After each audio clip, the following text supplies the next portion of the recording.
DC का एक character है जिससे मेरे ख्याल से हर कोई पंगा नहीं लेना चाहेगा। नाम है डॉक्टर मैनहट्टन। तो आइए जानते हैं इसकी पावर्स के बारे में। डॉक्टर मैनहट्टन कौन था, पूरी ओरिजिन स्टोरी जानते हैं बड़े आराम से। ठीक है मेरे दोस्तों, तो चलिए शुरू करते हैं और वीडियो को लास्ट तक जरूर देखिए। अगर वीडियो अच्छा लगा तो लाइक कमेंट शेयर कीजिए। तो चलिए शुरू करते हैं। डॉक्टर मैनहट्टन की ओरिजिन स्टोरी पार्ट 1।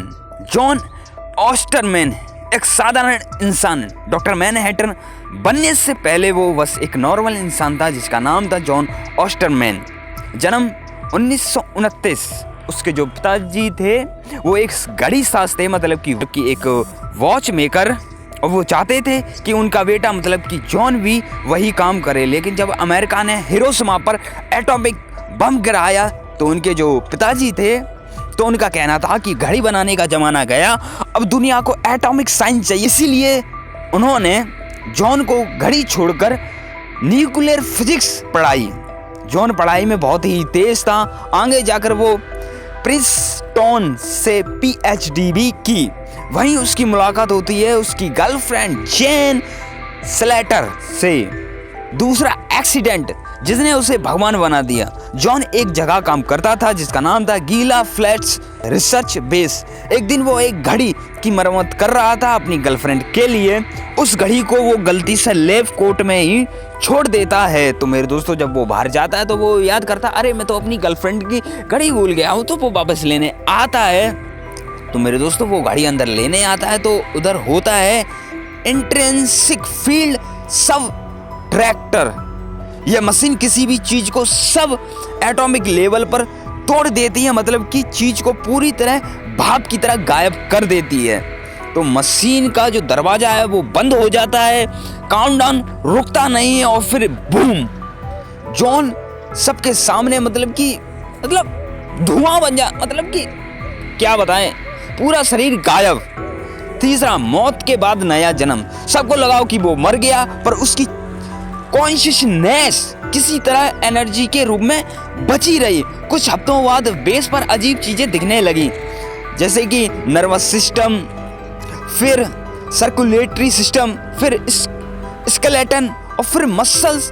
मानो किसी ने अपने आप को जीरो से असेंबल करना शुरू कर दिया हो। जॉन को बचपन में उसके पिता ने घड़ी बनाना सिखाया था, हर पार्ट को सही जगह पर लगाओ। अब वो उसी कॉन्सेप्ट से अपने शरीर को कड़ जोड़कर खुद को रिक्रिएट करता है। वह एक दिन पूरी तरह वापस आ जाता है, बट एक नए रूम में।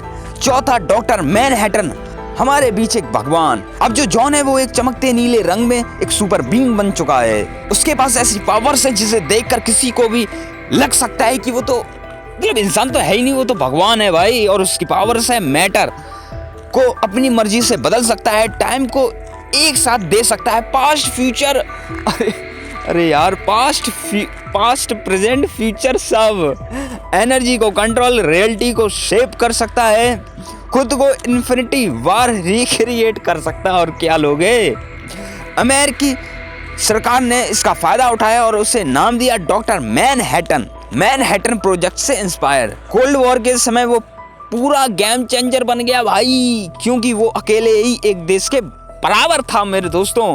पांचवा, इंसान से भगवान फिर अकेलापन।